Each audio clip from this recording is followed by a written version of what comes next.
तो फ्रेंड्स, जैसा कि मैंने लास्ट वीडियो चेक किया तो इट इज ओके ओके। तो ठीक है, अब कंटिन्यू करते हैं आगे क्योंकि हमें कंप्लीट करना है जल्दी से जल्दी। अब देख लेते हैं एरियाज ऑफ ओआर टेक्निक।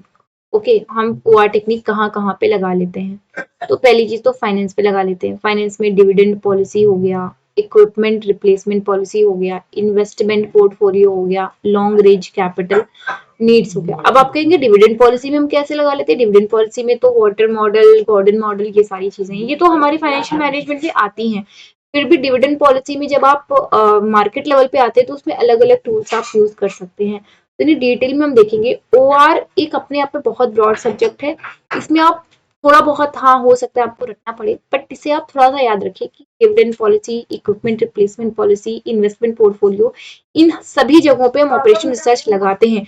और ऑपरेशन रिसर्च में एक चीज आपको ध्यान में ये रखनी पड़ेगी।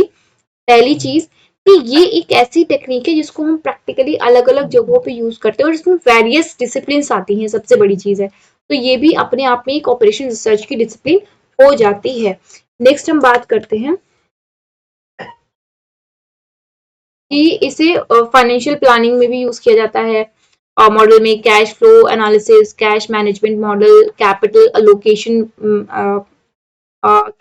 अलोकेशन अंडर वेरियस अल्टरनेटिव्स, इन सब जगहों पे यूज किया जाता है। अब बात कर लेते हैं मार्केटिंग की। मार्केटिंग में देखिए एडवर्टाइजिंग मेथड। ऑपरेशन रिसर्च कब यूज करोगे आप भाई? आपने रिसर्च किया हुआ है, नहीं रिसर्च किस पर? एक्शंस पे। एक्शंस किसके? पब्लिक के। पब्लिक के एक्शन से क्या पता चला आपको? कि आपको ये पता चला कि वो यूज क्या करते हैं, उनको क्या पसंद है। वो भी एक ऑपरेशन रिसर्च का ही एक पार्ट हो गया ना। तो advertising mix, introducing a new product, sales promotion mix, packaging optimal. अब देखिए पैकेजिंग में सपोज मान लीजिए कि पब्लिक को ये हो जाए कि भाई क्लाइमेट चेंज हो रहा है, हम नहीं यूज करेंगे किसी भी प्लास्टिक पैकेज्ड मटेरियल को। तो क्या वो कंपनी क्या करेगी? वो प्लास्टिक पैकेजिंग को कम कर देगी या बंद कर देगी, जैसा हो सकेगा ऑप्टिमल लेवल पे। इवन आप वेस्टर्न कंट्रीज में जाइए, वेस्टर्न कंट्रीज की कई कंट्रीज में क्लाइमेट एक्शन का एजेंडा लिया गया है जिसमें कि आपका बायोडिग्रेडेबल प्लास्टिक आपका इंट्रोड्यूस कर दिया गया है। तो ये आप देखिए packaging, sales promotion mix, introduction of new, मतलब आप कह सकते हो कि ऑलमोस्ट एवरी लेवल पे आप देख सकते हो ऑपरेशन रिसर्च का यूज है। गो डाउन और वेयर हाउसिंग। गो डाउन और वेयर हाउसिंग में क्या होगा कि आपको ये देखना होगा कि कौन सी स्टोरेज कौन सी जगह पे सही तरीके से उसे स्टोर किया जा रहा है। Product selection, timing, competitive action. Product selection, timing, competitive action मेरे साथ साथ बोलिए। आप जितना ज्यादा बोलेंगे आपको याद रहेगा। फिर number of salesman, frequency of calling, time spent on future customer, ये सभी चीजों पे आप ऑपरेशन रिसर्च लगा सकते हैं। रिसर्च एंड डेवलपमेंट, अब नाम ही रिसर्च है तो फिर रिसर्च एंड डेवलपमेंट तो होगा। Finding cost, overrun, finding time, overrun, selecting the project, आप प्रोजेक्ट कैसे सिलेक्ट करेंगे। एरियाज इंटरेस्टेड इन और की रिसर्च एरिया कौन सा है। Fixing the research and development budget, आप कैसे करोगे, कंट्रोल कैसे करोगे, reliability and alternative design. Okay, अब बात करते हैं अकाउंट्स की। ओके, तो अब देखिए अकाउंट्स की अगर हम बात करें तो अकाउंट्स में क्या होगा कि अकाउंट्स में आपका ट्रांसफर प्राइसिंग हो गया, cost accounting, by product and standard costing, इन सब चीजों पे आप देख सकते हो। फिर auditing, verification work, credit worthiness, rating. तो इसका यूज तो भाई आप मैं मुझे तो लगता है कि अगर इसका यूज एमसीक्यू में आ जाता है। वैसे तो आप देखिए एमसीक्यू में नहीं आएगा तो आप दो दो ही याद कर लो, 2 से 3 याद कर लो, इट इज ओके। बट अगर एमसीक्यू में आता तो आप all of the above he hit करिएगा, तो मुझे लगता है वो ज्यादा सही रहेगा। ओके, फिफ्थ, प्रोडक्शन मैनेजमेंट में भाई फिजिकल डिस्ट्रीब्यूशन कैसे कर रहे हो, फैसिलिटी प्लानिंग कैसी हो रही है, मैन्युफैक्चरिंग कैसी हो रही है। तो देखिए आपको एक चीज का कितना ज्यादा अच्छे से डिसबर्समेंट मिलता है अलग अलग लेवल पे कि channel of distribution, distribution policy, location of godown और warehouse, centre of distribution और retail outlet, size of godown warehouse क्या होगा भाई, आपका स्केल ऑफ प्रोडक्शन कैसा है। स्केल ऑफ प्रोडक्शन के अकॉर्डिंग ही तो ना आप काम करेंगे। तो वही चीज बोल रही है यहाँ पर। फिर आगे बात करते हैं। फिर transport schedule, location of factories, warehousing, choosing sites and improved. अगर आपका कौन सा है, आपका सब्जेक्टिव है, आप सिर्फ तो याद करें only 2, transport schedule, location of factory. Okay, क्योंकि फैसिलिटीज प्लानिंग की फैसिलिटीज है ना, ये आपकी यूटिलिटीज है। Okay okay okay, fine. तो ये यूटिलिटीज पे आ जाता है। फिर unloading for road as well as railway transport, no number of factory warehouses और मैन्युफैक्चरिंग, मिनिमाइजिंग वेस्टेज, स्क्रैप, ये सारी चीजों पे आपका क्या होगा कि आपका इन सब इसको यूज किया जाएगा। आगे बात करते हैं, ठीक है। फिर stabilising production, lay of product mix, minimising process inventory, production sequencing, आप प्रोडक्शन सीक्वेंसिंग कैसे करेंगे। फिर मेंटेनेंस ऑफ प्रोजेक्ट शेड्यूलिंग, तो अब देखिए आपने मैन्युफैक्चरिंग लेवल पे किया, फैसिलिटीज पे किया, आपने डिस्ट्रीब्यूशन पे किया, डिस्ट्रीब्यूशन, फैसिलिटीज और मैन्युफैक्चरिंग लेवल पे, है ना, आपने बात करी इन तीनों जगह पे। फिर इसके बाद आप क्या करोगे, इसको मेंटेन कैसे करोगे, है ना, तो ये सारी चीजें आपको ध्यान रखनी पड़ेंगी। आप प्रोजेक्ट शेड्यूलिंग, प्रिवेंटिव मेंटेनेंस, आपकी allocating the resources, maintenance policy, corrective maintenance और मेंटेनेंस ऑफ क्रू साइज, ये सारी चीजें आप किसमें करेंगे, मेंटेनेंस प्रोजेक्ट शेड्यूलिंग में। और इसको फिर से एक बार देख लेते हैं, बहुत ज्यादा चीजें हैं क्योंकि मार्केटिंग पे, रिसर्च एंड डेवलपमेंट पे, उसके बाद आपके अकाउंट्स पे, फिर फिजिकल डिस्ट्रीब्यूशन, फैसिलिटीज, प्लानिंग और मैन्युफैक्चरिंग। ओके, यानी कि यहाँ से रॉ मटेरियल आपका चल रहा है, उस रॉ मटेरियल को पहुंचाने के लिए बीच में फैसिलिटीज होनी चाहिए और उस फैसिलिटीज के बाद मैन्युफैक्चरिंग शुरू हो जाती है। तो अब देख इतना ज्यादा आप इतने जैसे डिस्बर्स करके बता रहे हैं ये लोग, फिर उसको मेंटेन करना है मैन्युफैक्चरिंग के बाद। Then sixth level, sixth organization development, personal management, recruitment policy, right blend of age and skill।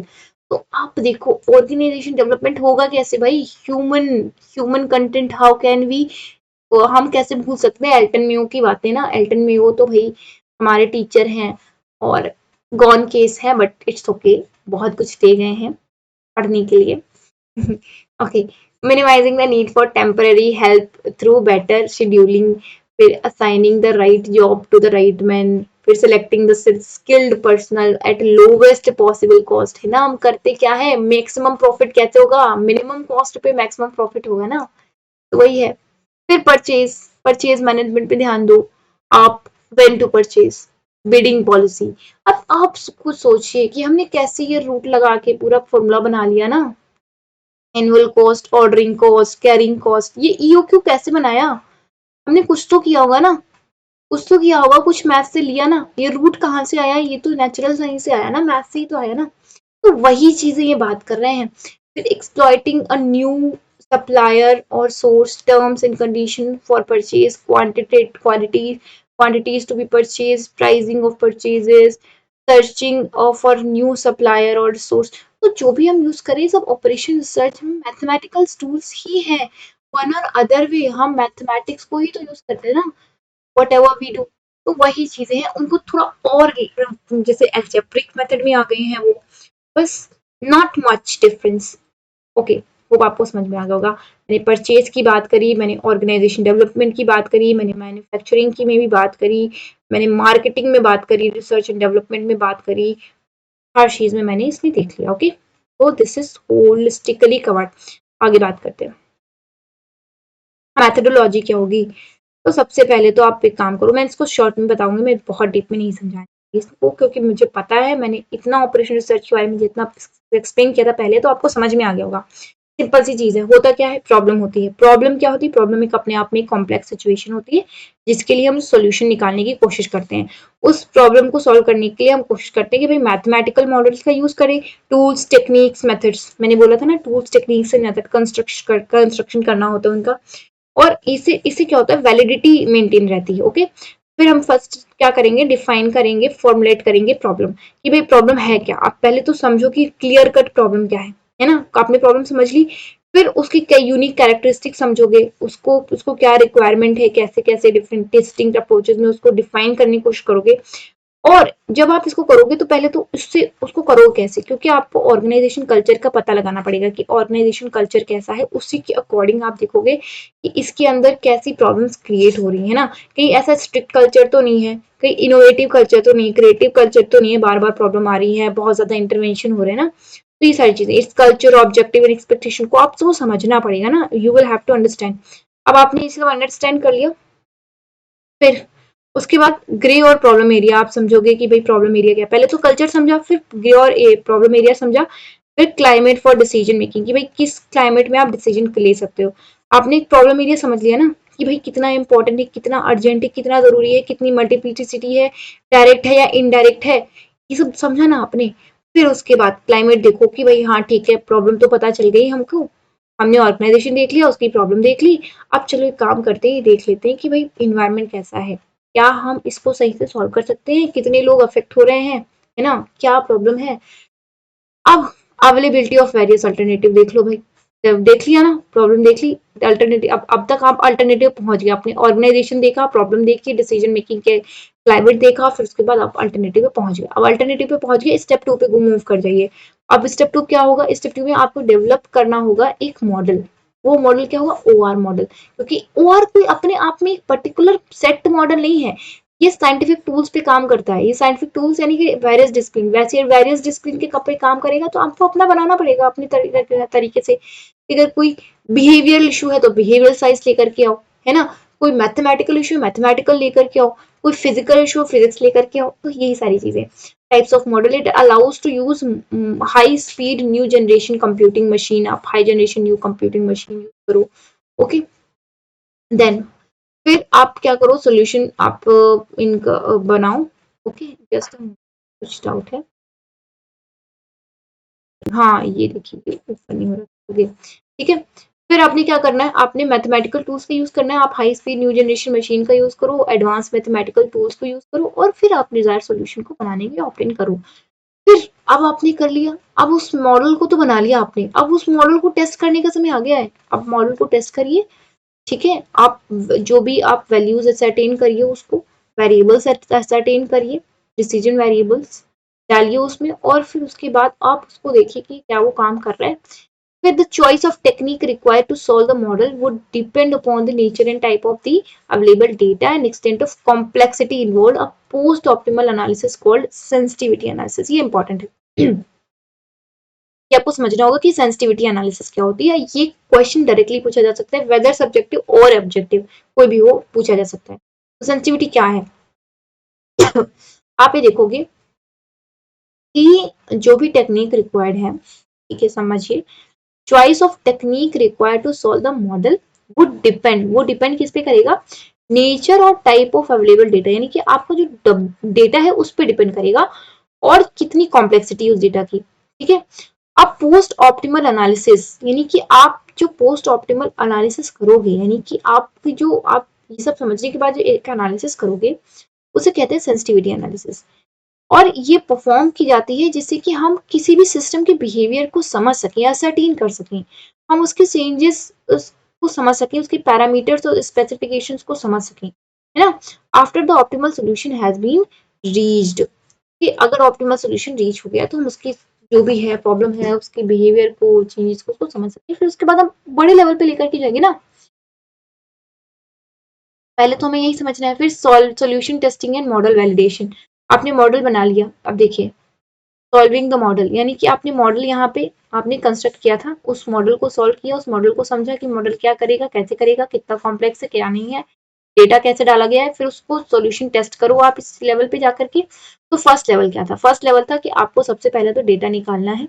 Okay, first level पे आपको रिसर्च एंड डेवलपमेंट करना है, उसको सारा समझना है, असरटेन करना है प्रॉब्लम, फिर मॉडल लाना है, प्रॉब्लम असरटेन करो, मॉडल लो, मॉडल को सॉल्व करो, फिर मॉडल को वैलिडेट करो, फिर वैलिडेट करने के बाद आपका जो फिफ्थ स्टेप आता है, देखिए ये सब तो आप देख सकते हैं, सैम्पलिंग हो गया, ये सारी चीजें है। फिर फिफ्थ स्टेप क्या आता है, इम्प्लीमेंटेशन स्टेज। अब इस जगह पे आप इम्प्लीमेंटेशन स्टेज पे आ जाते हैं। ओके, तो सॉल्यूशन इनटू द ऑर्गेनाइजेशन, ये ब्लड है, आप तो मत समझना कि ये एचडी वीडियो पे कैसा हो, ये ब्लड ही फोटो आपकी हुई है। Okay, obtained through operation research, the top management have twofold task: identification of good decision alternatives, selection of these alternatives which are capable of being implemented, फिर सिक्स establishing control mechanism, यानी कि अब आपने solution introduce कर दिया है, सब कुछ कर दिया है, और अब क्या करो कि आप कंट्रोल मैकेनिज्म करो, या तो इनहेरेंट है या एक्सटर्नल है, जो भी है उनको इंश्योर करना पड़ेगा, जैसे कि चेंजिंग कंडीशन है वो जो भी सोल्यूशन लाया गया उसको अनसुटेबल ना बना दे। ठीक है, हम इसीलिए कंट्रोल मैकेनिज्म का यूज करते हैं ऑपरेशनल इफेक्टिवनेस को बनाए रखने के लिए, जैसे कि एन इंक्रीजिंग और डिक्रीजिंग डिमांड और रिसेशन इन इकोनॉमी, इसी वजह से हम क्या करते हैं, कोशिश करते हैं। ने भी देख लिया। अब टाइप्स ऑफ मॉडल, ये बहुत इंपॉर्टेंट है इसमें कई सारी तरीके के टाइप्स ऑफ मॉडल मैंने देखा था, तो है, आप चेक कर लीजिएगा, चेकआउट कर लीजिएगा वैसे भी इसको अलग से, क्योंकि ये थोड़ा सा एक्सटेंसिव लेवल में बताया गया है कि अलग अलग तरीके से। फिलहाल जो यहाँ पे है वो मैं डिस्कस कर लेती हूँ। आइकॉनिक मॉडल क्या हो गया? A model which represents the system as it is by scaling it up or down, that is decreasing or increasing the size, is known as iconic model। Complex लगा? नहीं, कोई दिक्कत नहीं, मैं बताती हूँ। देखिए, ऐसा कोई मॉडल है जो मतलब अगर उसको स्केलिंग अप या डाउन किया जाए, या फिर डिक्रीजिंग उसको वो साइज में बड़ा हो रहा हो या छोटा हो रहा हो, तो उसे क्या कहेंगे? वो आइकॉनिक मॉडल हो जाएगा। ठीक है, model of an atom and molecules are scaled up, planet and sun are scaled down. अब एग्जांपल्स क्या होंगे? जैसे कि a baby toy car, photograph, maps, painting, drawing, clay, wooden and metallic models of automobiles, aeroplane etcetera. ये क्या है? Iconic models हैं कि हमने एक आइकन, मतलब वो रिप्रेजेंट करते हैं किसी एक चीज की, तो वो रिप्रेजेंट करते हैं। और छोटा करके या बड़ा करके आप दिखाओ किसी को, जैसे कि एटम का आप बड़ा करके दिखाओगे, है ना? और ये स्केल अप किया जाता है, और प्लैनेट और सन को स्केल डाउन किया जाता है ना।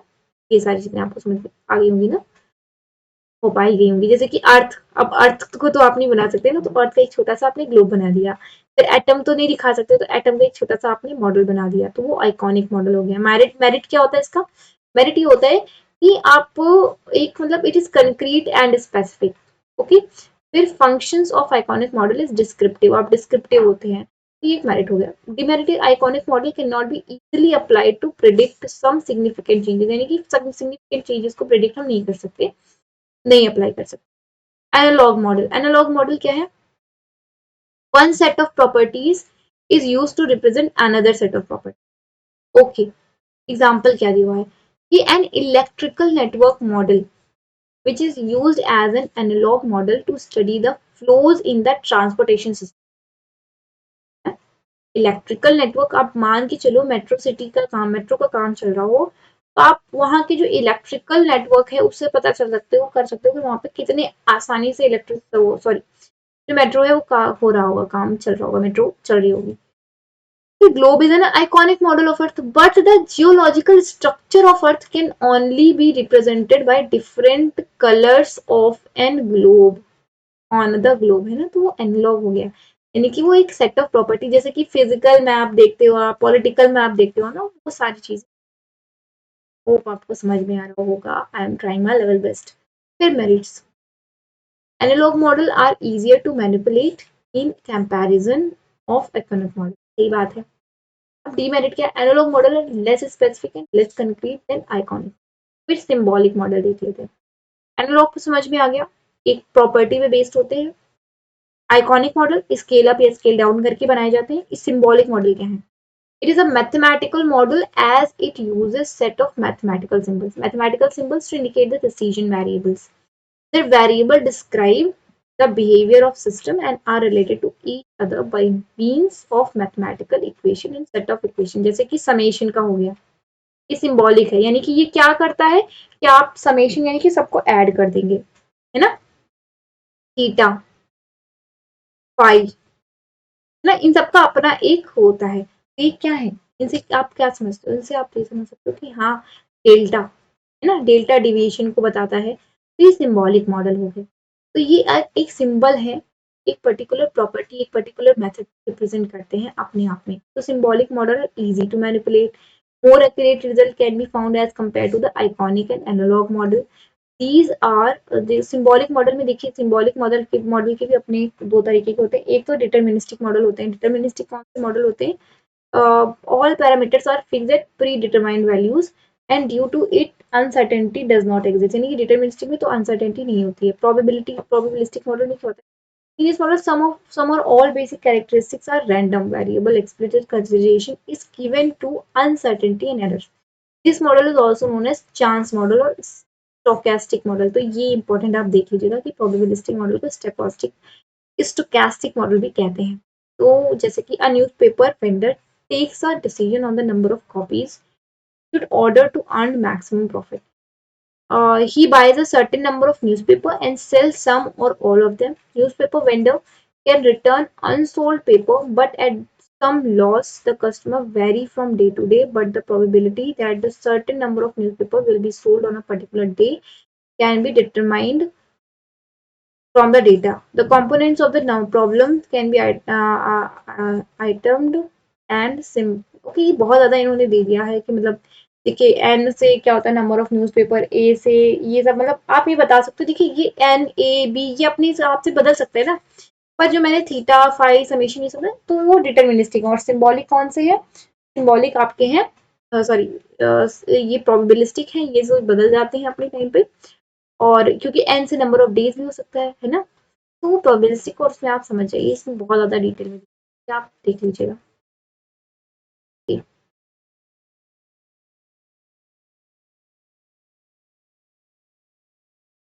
अब अदर सॉल्व क्वेश्चंस एडवांटेज क्या होते हैं ओआर के? तो बेटर प्लानिंग हो जाती है ना, क्योंकि क्या है कि भाई आप साइंटिफिक टूल्स का यूज कर रहे हो तो long term and short term आप समझ सकते हो, और आपके जो ऑर्गेनाइजेशन के इंटरनल एक्सटर्नल लिमिटिंग फैक्टर्स हैं उनसे थोड़ा वाइड रहता है। उनको समझ के वर्क करता है काम। बेटर कोऑर्डिनेशन होता है कि भाई operation research coordinate and maintain the balance between various activities of an organisation. Next, better decision, better system. Okay, तो ये सारी चीजें आप देख लेते हैं। अब आगे का वीडियो हम नेक्स्ट वीडियो में कंप्लीट करेंगे। मिलते हैं जल्दी। Bye bye.